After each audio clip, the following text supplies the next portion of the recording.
Matin torikahvit. Tervetuloa Simple Finnish Stories-kanavalle. Tänään kuuntelemme tarinan, jossa Matti menee Hakaniemen torille ostamaan lihapiirakan.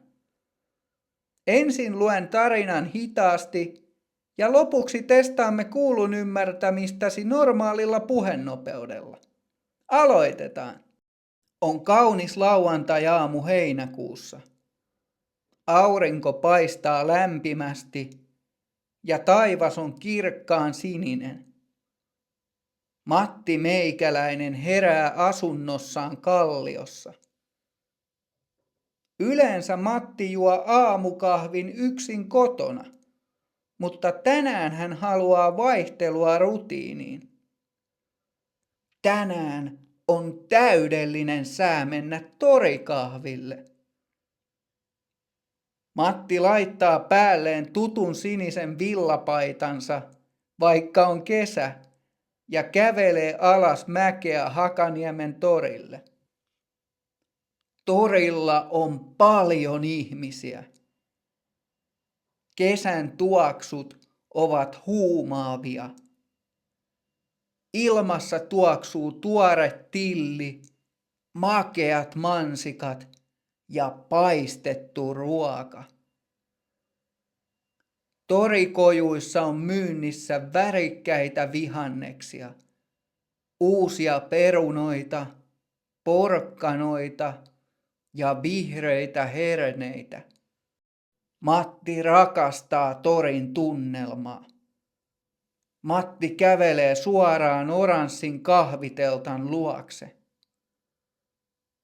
Hänen vatsansa kurnii. Lasitiskissä on paljon herkkuja. Siellä on isoja muurinpohjalettuja mansikkahillolla ja sokeroituja munkkipossuja. Mutta Matti tekee hyvin suomalaisen valinnan. Hän haluaa jotain suolaista ja rasvaista. Moi! Saisinko yhden kahvin ja lihapiirakan 2 nakilla? Matti sanoo myyjälle. Tuleeko siihen kaikki mausteet? Myyjä kysyy Matilta. Kyllä. Laita paljon sinappia ja ketsuppia. Matti vastaa hymyillen. Matti ottaa kuuman kahvin ja suuren, lämpimän lihapiirakan. Kun hän etsii vapaata pöytää, hän huomaa tolpassa keltaisen varoituskyltin. Kyltissä lukee isolla: varoitus, älä ruoki lokkeja. Matti naurahtaa. Olen asunut Helsingissä jo kauan. Kyllä minä pärjään. Hän ajattelee ylpeänä. Hän istuu penkille aivan meren rannalle. Matti sulkee silmänsä, tuntee auringon kasvoillaan ja avaa lihapiirakan kääreen. Tuoksu on uskomattoman hyvä. Rasvainen piirakka, suolainen nakki ja vahva sinappi. Hän nostaa piirakan kohti suutaan ja on juuri ottamassa ensimmäistä haukkausta. Mutta yhtäkkiä hänen ylleen lankeaa valtava varjo. Ennen kuin Matti ehtii tajuta mitään, massiivinen, aggressiivinen lokki syöksyy suoraan häntä kohti. Lokki nappaa terävällä nokallaan toisen nakin suoraan Matin kädestä. Apua! Minun nakkini! Matti huutaa. Lokki lentää tiehensä nakki nokassaan. Matti on shokissa. Hänen sydämensä hakkaa. Kun hän katsoo alas, hän huomaa katastrofin. Lihapiirakasta on roiskahtanut iso punainen ketsuppitahra suoraan hänen rakkaalle siniselle villapaidalle. Kahviteltan myyjä näki kaiken. Hän tulee Matin luokse ja nauraa lämpimästi. Helsingin lokit ovat nopeita ja röyhkeitä.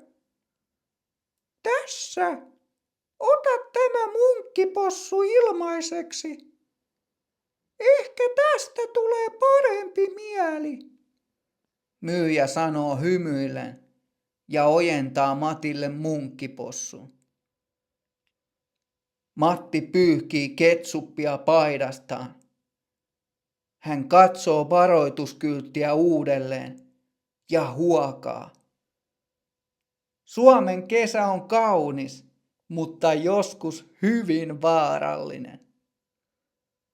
Hän haukkaa makeaa munkkipossua ja alkaa vihdoin nauraa. Seuraavalla kerralla hän ehkä syö lihapiirakkansa sisällä. Kuunnellaan tarina nyt normaalilla puhenopeudella ja puhekielellä.